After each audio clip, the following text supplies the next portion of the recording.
कुछ additional function जानते हैं दोस्तों हम लोग एनडीएमए के बारे में। तो in addition to the above NDMA also performs the following functions. कुछ और फंक्शंस भी, जैसे कि हमने इतने सारे अभी फंक्शंस जाने इसके। अब वो तो ये कि टाइम आगे बीतता चला गया, डिजास्टर के ऊपर जो प्रिपेयर्डनेस है, जो मिटिगेशन है, जो प्लानिंग है, एनडीएमए जो एक प्रोएक्टिव बॉडी बनने लगी, तो कुछ और फंक्शंस इमर्ज होकर आए जो कि इनकॉर्पोरेट करेंगे with in the mandate, with in the functioning, with in the authority of NDMA. ठीक है, तो क्या है उनमें से कुछ एडिशनल फंक्शंस। ये गाइडलाइंस को भी रिकमेंड करता है कि ऐसे मिनिमम स्टैंडर्ड्स क्या सेट होने चाहिए कि जो लोग डिजास्टर से प्रभावित हो चुके हैं उनको रिलीफ प्रोवाइड करवाई जाए। तो आपको पता है इसमें सबसे बड़ा रिलीफ प्रोग्राम तो होता है खाना पहुंचाना, तीनों टाइम का मील, है ना। अब अगर लोग जो है स्ट्रैंडेड हैं, आप ये वर्ड जानते हो, STRANDED, स्ट्रैंडेड, कहीं फंसे हुए अगर लोग, है ना। तो आपने एक चीज देखी, हेलीकॉप्टर जो है वो खाना गिराकर जाता है, पका पकाया फूड, है ना। या फिर रिलीफ और कैसे प्रोवाइड करवानी है, ये जागरूकता भी पैदा करता है। नॉर्मल चीज़ों की बात करते हैं हम लोग यहाँ पर, जागरूकता ऐसे पैदा करता है कि जो भी, जैसे ये वाली चीज़ ना आप लोगों को, जैसे जो नॉर्थ इंडिया में से आप में जो लोग हैं ना उनको जानने को नहीं मिलेगी, लेकिन आप में से जो लोग कोस्टल इंडिया से हैं वो जानने को मिलेगी। जिसमें उड़ीसा के बड़े सारे लोगों को पता होगा कि अगर वो किसी ऐसी जगह पर फंस जाते हैं, कुछ भी कर जाते हैं, ये तो पिक्चर देख के नॉर्थ इंडिया के लोग भी जान गए, लेकिन उड़ीसा में बहुत बेहतरीन तरीके से फिशरमैन और इन सबको ये बहुत अच्छे से पता होगा, या फिर किसी भी डिजास्टर के अंदर, बात सिर्फ इसकी हाई टाइड और इसकी नहीं है, कहीं पर भी फंस गए तो यूजिंग टूल्स लाइक कोई पटाखे फायर कर देना आसमान के अंदर, कोई आग जलाकर धुआं का सिग्नल दे देना, कोई कलर वाला एक जैसे बैटन होता है उसके अंदर से ऑरेंज कलर का, रेड कलर का, पिंक कलर का धुआं निकल रहा है, वो एक चेतावनी दे देना कि लोग जो है वो स्ट्रैंडेड है, फंसे हुए हैं, हम यहाँ पर फंसे हुए हैं, उसकी चेतावनी देना। ये चीजें तो आप लोग वैसे भी जानते हो ना, सारे लोग जानते हो उसको, तो मूवीज वगैरह से देखा ही होगा। कई लोग जो फंस जाते हैं इशारा देने की कोशिश करते हैं, है ना। लेकिन जो डिजास्टर से प्रभावित वाले इलाके होते हैं वहां पे लोगों को समझाया जाता है ना कि आप ऐसा ऐसा करके अगर इशारा दे दोगे तो हमारी जो ये जो टीम है, जो जिसको हम लोग क्या कहते हैं, सर्च एंड रेस्क्यू ऑपरेशन वाली जो टीम होती है, वो ढूंढ लेगी ऐसे लोगों को, है ना।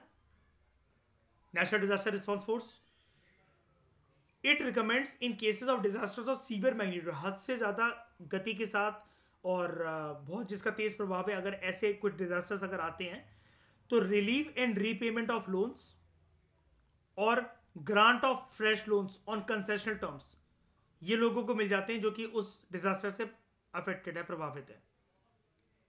इसके चक्कर में भी ना, इस चीज को पाने के चक्कर में भी कई लोग पता है उसी एरिया में रह जाते हैं। जैसे मैं अभी प्रीवियस लेक्चर में बता रहा था ना कि किसी जगह पर डिजास्टर आया, कुछ आया, मकान टूट गया, कुछ हो गया, अब उनका लोन चल रहा है, वो चल रहा है, अब दोबारा सरकार जो है वो लोन माफी करके फ्रेश लोन इशू कर देती है। बताओ इसमें ये एक बना होता फैक्टर होता है कि नहीं होता है कि डिजास्टर आने के बावजूद भी लोग वहीं पर रह रहे हैं,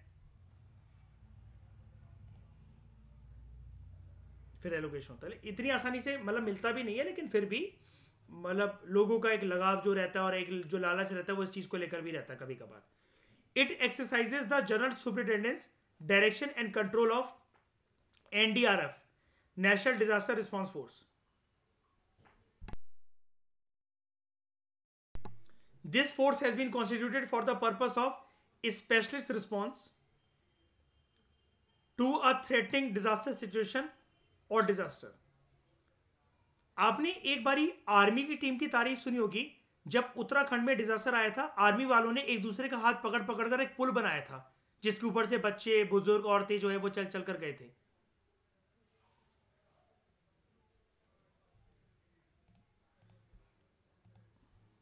क्या कहेंगे इसको, नहीं नहीं, हाथ पकड़ पकड़ के बनाया था।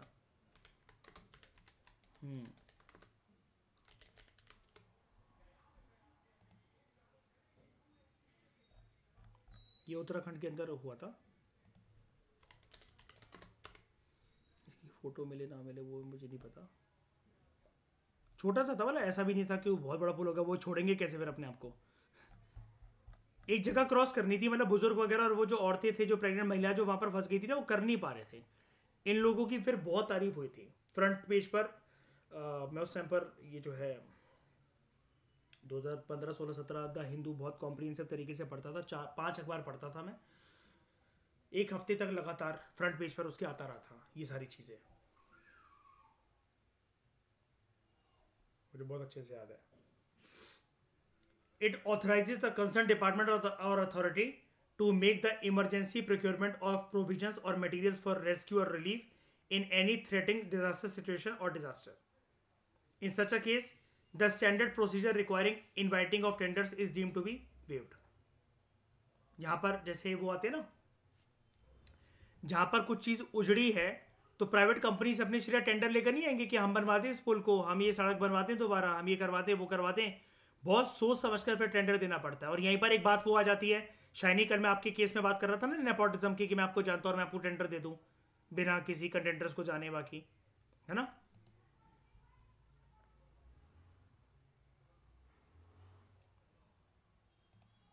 फेवरेटिज्म वाली बात है ना. स्टैंडर्ड प्रोसीजर यहाँ पर फॉलो होना चाहिए. और यही जो जान पहचान का टेंडर देने वाली बात है और नेपोटिज्म का जो इशू है, ये एस्पिरेंट सीजन 2 में दिखाया हुआ है, जो कि मैं आपसे बोल रहा था. उसका जो लास्ट सीन है कि संदीप भैया कंप्लेंट कर देते हैं उसके कैरेक्टर की.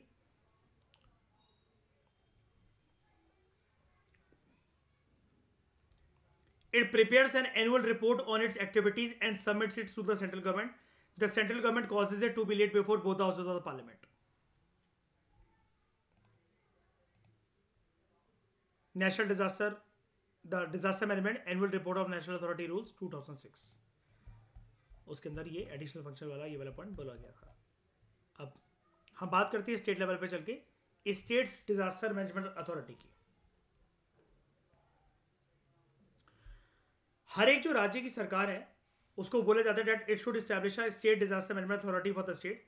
एसडीएमए के अंदर कौन होता है? अगेन वहां पर एक चेयरपर्सन होता है और कुछ दूसरे मेंबर्स होते हैं जो कि 9 से ज्यादा नहीं होने चाहिए. जो मुख्यमंत्री होता है किसी भी राज्य का, ही और she is the ex officio chairperson of SDMA. इसका मतलब जल्दी बताओ फटाफट. इसका मतलब हाँ, कि जो पर्सन अगर सीएम है ऑटोमेटिकली वो एसडीएमए का चेयरपर्सन बन जाएगा. सेम चीज वही है, पूरा स्ट्रक्चर वैसे ही. इसका जो चेयरपर्सन होता है स्टेट एग्जीक्यूटिव कमेटी का, स्टेट एग्जीक्यूटिव कमेटी का is the ex officio member of the SDMA. वहां पर क्या था एनडीएमए के अंदर, जो चेयरपर्सन होता है एनडीएमए का वो अपॉइंट करता है ना. यहां पर क्या है, जो चेयरपर्सन होगा स्टेट एग्जीक्यूटिव कमेटी का वो एक्स ऑफिसियो मेंबर होगा एसडीएमए का. स्टेट एग्जीक्यूटिव कमेटी का वो मेंबर है, ऑटोमेटिकली एसडीएमए का मेंबर बन जाएगा. चेयरपर्सन कौन बनेगा? हमेशा मुख्यमंत्री. Other members not exceeding 8. NDMA में कितने अलाउड है अदर मेंबर्स? टोटल मतलब हाईएस्ट 9, यहां पर highest 8. They are nominated by the chairperson of the SDMA. जो चेयरपर्सन होता है एसडीएमए का, he or she designates one of the members as vice chairperson of the SDMA. The chairperson of the state executive committee acts as the ex officio CEO, chief executive officer of the SDMA. याद रखना हम लोग बात कर रहे हैं state executive committee.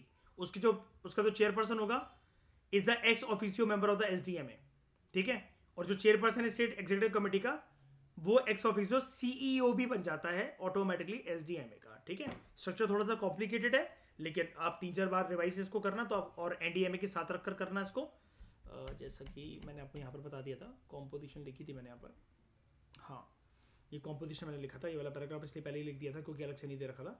इसके साथ कंपेयर करके पढ़ना, आपको समझ में आ जाएगा. और आई होप आप लोग सब टेबल्स बना ही रहे हो, तो कोई दिक्कत आपको वैसे भी नहीं होनी चाहिए. Functions. SDMA has the responsibility for laying down policies and plans for disaster management in the state. Its functions include the following: state disaster management की पॉलिसी को ले डाउन करना, स्टेट प्लान को अप्रूव करना in accordance with the guidelines laid down by the NDMA, disaster management plans को approve करना जो कि डिपार्टमेंट, जो कंसर्न स्टेट डिपार्टमेंट के द्वारा जो प्रिपेयर करे गए हैं, to lay down the guidelines to be followed by the departments of the government of the state for the purpose of integration of measures. अलग अलग जो डिजास्टर को मिटिगेट करने के लिए, उसको रिस्पॉन्ड करने के लिए जो भी स्टेप्स लिए गए for prevention of disasters and mitigation in the development plans and projects and provide necessary technical assistance. ये सब कुछ ले डाउन करना. To coordinate the implementation of state plan, to recommend provision of funds for mitigation preparation of measures, to review the developmental plans of the different departments of the state and ensure that prevention and mitigation measures are integrated. Same वही NDMA वाले functions हैं. To review the measures being taken for mitigation capacity building, and preparedness by the departments of the government of the state, and issue such guidelines as may be necessary. District level पर भी एक authority work करती है जिसको हम कहते हैं DDMA, district disaster management authority. हर एक राज्य के अंदर ये मैंडेटरी है that every state should establish a district disaster management authority हर एक जिले के अंदर. इसलिए मैं आपको कलेक्टर का रोल जो है वो एम्फसाइज कर रहा था. ठीक है, ये कलेक्टर का रोल भी यहाँ पर काफी ज्यादा महत्वपूर्ण हो जाता है. DDMA consist of a chairperson and other members not exceeding 7. यानी कि एनडीएमए के अंदर कितने मेंबर्स? 9. एसडीएमए के अंदर 8. डीडीएमए के अंदर 7. कलेक्टर, द डिस्ट्रिक्ट मजिस्ट्रेट और deputy commissioner is the of the district is the ex officio chairperson of the DDMA. यानी कि जो डिस्ट्रिक्ट मजिस्ट्रेट होगा, जो कलेक्टर साहब या साहिबा होंगे, ऑटोमेटिकली वो अगर उस पद पर है, कलेक्टर के पद पर हैं, तो वो क्या बन जाएंगे? डीडीएमए के chairperson. The elected representative of the local authority is the ex officio chairperson of the DDMA. यहां पर देख रहे हो इलेक्टेड रिप्रेजेंटेटिव. अब वो कौन हो सकता है? अगर वो कोई म्युनिसिपैलिटी है तो फिर वो अर्बन लोकल बॉडी है ना. अगर गांव का लेवल, गांव के लेवल की बात कर रहे हैं तो हम लोग तो पंचायत है ना, वही होगा ना डायरेक्ट. हाँ, मतलब डायरेक्ट, मैं वही कह रहा हूँ कि डायरेक्ट इलेक्शन वही होते हैं ना. लोकल मतलब urban local body, rural local body की बात कर रहा हूं मतलब मैं, है ना. But in case of tribal areas, जैसा कि कॉन्स्टिट्यूशन के 6 शेड्यूल के अंदर मेंशन है, the chief executive member of the district council of autonomous district is the ex officio को चेयरपर्सन ऑफ द डीडीएमए. अगर ट्राइबल एरियाज की बात करें तो कलेक्टर तो वही होगा, कलेक्टर तो चेयरपर्सन ही होगा, लेकिन the chief executive member of the district council of autonomous district, जहां पर ट्राइबल एरियाज को आपको पता है ना खुद के रूल्स रेगुलेशन वगैरह बनाने दिए जाते हैं, कोई हस्तक्षेप, कोई इंटरफेरेंस नहीं करी जाती है राज्य के द्वारा. वहां पर अगर जो चीफ एग्जीक्यूटिव मेंबर होगा district council of autonomous district का, वो एक्स ऑफिसियो को चेयरपर्सन होगा. क्या होगा? कीवर्ड एक्स ऑफिसियो तो होगा ही होगा, लेकिन को चेयरपर्सन होगा डीडीएमए का. तो चीफ एग्जीक्यूटिव ऑफिसर होगा डीडीएमए का the superintendent of police SP and chief medical officer CMO of the district. They are the ex officio members of DDMA. कौन कौन मेंबर हो सकता है इसका? सीईओ डीडीएमए का, एसपी साहब या एसपी साहिबा और CMO. Not more than 2 other district level officers are appointed by the state government as the member of DDMA. एक ऐसी डिस्ट्रिक्ट जहां पर जिला परिषद एग्जिस्ट करता है, द चेयरपर्सन ऑफ द जिला परिषद इज द को chairperson of the DDMA. Chief executive officer of DDMA is appointed by the state government. Functions क्या होते हैं डिस्ट्रिक्ट लेवल पर? डिस्ट्रिक्ट डिजास्टर मैनेजमेंट अथॉरिटी के, district disaster management authority DDMA. It acts as district planning, coordinating and implementing body for disaster management, and it takes all measures for the purpose of disaster management in the district in accordance with the guidelines which are laid down by NDMA and SDMA. इसके functions क्या हैं? To prepare a disaster management plan including district response plan for the district, coordinate करना, monitor करना कि जैसे जो national policy आई है, state policy आई है, national plan, कोई state plan आया, district plan आया, उनमें ये एक कोऑर्डिनेशन लेकर आना कि हाँ एक ज़िले के लेवल पर भी ये सेम चीज़ें वैसी वर्क करनी चाहिए. जब कोई डिज़ास्टर आ जाता है तो उसको मिटिगेट करने के लिए या उसके लिए प्रिपेयर होने के लिए जो प्लान बनाया जाता है, ये इंश्योर करना that the areas in the district vulnerable to disasters ये आइडेंटिफाई करे जाए, and the measure for the prevention of disasters and the mitigation of its effects they are undertaken by the department of the government at the district level as well as by the local authorities. ये ensure करना कि जो भी guidelines आई हैं national level से, state level से डिजास्टर्स को प्रिवेंट करने के लिए, उसको मिटिगेट करने के लिए, उसके इफेक्ट्स को for preparedness and response measures, जैसा कि एनडीएमए ने उनको जारी करा है या फिर एसडीएमए ने जारी करा है, they are followed by all the departments of the government at the district level and local authorities in the district. उसके बाद to organize and coordinate specialized training programs for every level of for different levels of officers, employees, and voluntary rescue workers in the district to facilitate community training and awareness programs for prevention of disaster or mitigation with the support of local authorities, governmental and non-governmental organizations. To set up, maintain, review and upgrade the mechanism for early warnings and dissemination of proper information to the public. Advice करना, help करना, coordinate करना activities जो है अलग अलग departments की, government की eight the district level. ये हम ऊपर पढ़ सके घुमा फिरा के वही 100 एक बार को 100 बार घुमा फिरा के कह रहा है. डिस्ट्रिक्ट लेवल पर स्टैट्यूटरी बॉडीज़ कोई हो या फिर दूसरे गवर्नमेंटल या फिर नॉन गवर्नमेंटल ऑर्गेनाइजेशन हो डिस्ट्रिक्ट के अंदर जो कि डिजास्टर मैनेजमेंट के अंदर एंगेज हो, उन सबके साथ कोऑर्डिनेट करके डिजास्टर को मिटिगेट करना, उसके लिए प्रिपेयर्डनेस जारी करना, गाइडेंस जारी करना, प्रिपेयर होना पहले से, जनता के अंदर जागरूकता लाना. उसके बाद to identify buildings and places which could in the event of any threatening disaster situation और डिजास्टर, क्या उनको किसी रिलीज सेंटर के तौर पर यूज करा जा सकता है क्या, या कैंप्स बनाकर, and make arrangements for water supply and sanitation in buildings in such buildings और प्लेसेस. उसके बाद to perform such other functions, जैसा कि राज्य की सरकार या फिर एसडीएमएस को असाइन करे, और as it may deem necessary for disaster management in the district.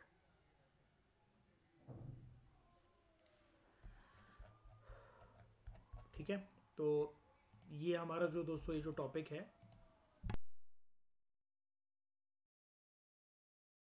जो हमारा चैप्टर है, ये हमारा कंप्लीट हो गया. और इसी के साथ नॉन कॉन्स्टिट्यूशनल बॉडीज के कंटेक्स्ट में अगर हम लोग बात करें, NITI Aayog, national human rights commission की, state human rights commission, CIC, SIC, CVC, CBI, Lokpal, Lokayukta, NIA, ये हमने कंप्लीट कर लिया along with national disaster management authority. Plus जो 6 चैप्टर्स आए थे 7th एडिशन में, वो हम ऑलरेडी कर चुके हैं. इसके अलावा कॉन्स्टिट्यूशनल बॉडीज भी हमारा कंप्लीट हो चुका है पूरा. तो अगर आप इसको देखो 1 2 3 4 5 6 7 8 9 10 11 12 और 13 14 15 16 17 18 19 20 21 22 प्लस 6 28 चैप्टर्स हम लोगों ने कंप्लीट कर लिए पूरी तरीके से. श्रेया, इससे ज़्यादा ना हो पाएगा मुझसे, ठीक है, क्योंकि इससे ज़्यादा कुछ है नहीं, वो इन्वेंट करने वाली बात हो जाएगी फिर. ठीक है, तो इस डिस्कशन में दोस्तों फिलहाल इतना ही. Thank you very much for discussion. Comprehensive तरीके से मैंने आपको constitutional non constitutional bodies cover करवाती हैं. इसके लिए लेकिन इंपॉर्टेंट ये है, देखो डिस्कशन अगर आप मुझसे नहीं भी करते, ज़्यादा इंपॉर्टेंट ये है आपको जो मैंने टेबल वाली जो रणनीति बताई है आप उसको बनाओ. इनका ईयर, इस्टेब्लिशमेंट, अपॉइंटमेंट किसके द्वारा होती है, कुछ स्पेशल बात और वो करके A4 शीट्स पर लेटाकर उनको बनाओ. दो पेज लो मैक्सिमम, जिसके अंदर 4 साइड आपकी हो जाएंगी. उसके ऊपर कॉन्स्टिट्यूशनल बॉडीज़ बनाओ, 2 पेज ले लो. और अगर 6 चैप्टर्स देखो उसमें एडिशनल हैं, अगर लक्ष्मीकांत में 7th एडिशन में, तो आप 3 पेज ले लो, जिसके अंदर आपकी 6 साइड्स हो जाएंगी. आप फिर उसके बाद प्रॉपर तरीके से उसके अंदर ये वाला टेबल वाला काम करो, ताकि आपको एक मेंटल रिलैक्सेशन ये मिले कि 28 चैप्टर को आप जो है A4 शीट्स के 3 से 4 पेजेस पे ले आए हो कॉन्स्टिट्यूशनल बॉडीज़ को, और फिर आपको उन्हीं को देखना है. ये वाला काम अगर आप कर लो तो 28 चैप्टर की आप मेहनत बचा सकते हो. वो अलग बात है कि आपको कॉम्प्रिहेंसिव तरीके से रिवीजन करनी पड़ेगी, खोद कर निकालना पड़ेगा. बार बार उन शीट्स के अंदर हो सकता है कि गलतियां हो, तो आप रफ फॉर्म में लिख कर फिर उनको उतार सकते हो. आप ऑनलाइन पहले टाइप करके उधर लिख सकते हो, उसके बाद आप लिख सकते हो कॉपी के ऊपर, जैसा भी आपको ठीक लगे, आपकी जो भी सहूलियत हो, जो भी आपका एक रिलैक्सेशन पॉइंट हो. लेकिन ये वाला काम आप ज़रूर करो, क्योंकि आप फिर इनको लिंक नहीं कर पाओगे. ऐसे इन दोनों को लिंक नहीं कर सकते, फिर आप इन दोनों को लिंक नहीं कर सकते, आप इन चारों को लिंक नहीं कर सकते. फिर आप in terms of appointment, common appointment है क्या इन सबकी, क्या कॉमन टेन्योर है, क्या एक्सेप्शन क्या है, जो कमेटी बनती है उनके सिलेक्शन के लिए, जिसके बेसिस पर प्रेसिडेंट को नाम दिया जाता है, उस कमेटी में होता कौन कौन है, ये आपको लिखना पड़ेगा, जानना पड़ेगा, याद करना पड़ेगा, टिप्स पर लाना पड़ेगा. कि सोते हुए भी अगर मैं 4 बजे आपको सुबह फ़ोन कर दूं, बताओ कि जब सीबीआई की नियुक्ति होती है, जो प्रेसिडेंट जो है अगर किसी को अपॉइंट करे सीवीसी के अंदर, तो फिर वो जो कमेटी बनती है उस कमेटी के अंदर कौन कौन होता है, कौन नहीं होता है, क्यों नहीं होता है, क्यों होता है, ये आपको पता होना चाहिए. इस लेवल की प्रिपरेशन मैं आपसे चाहता हूँ. तो thank you very much for discussion.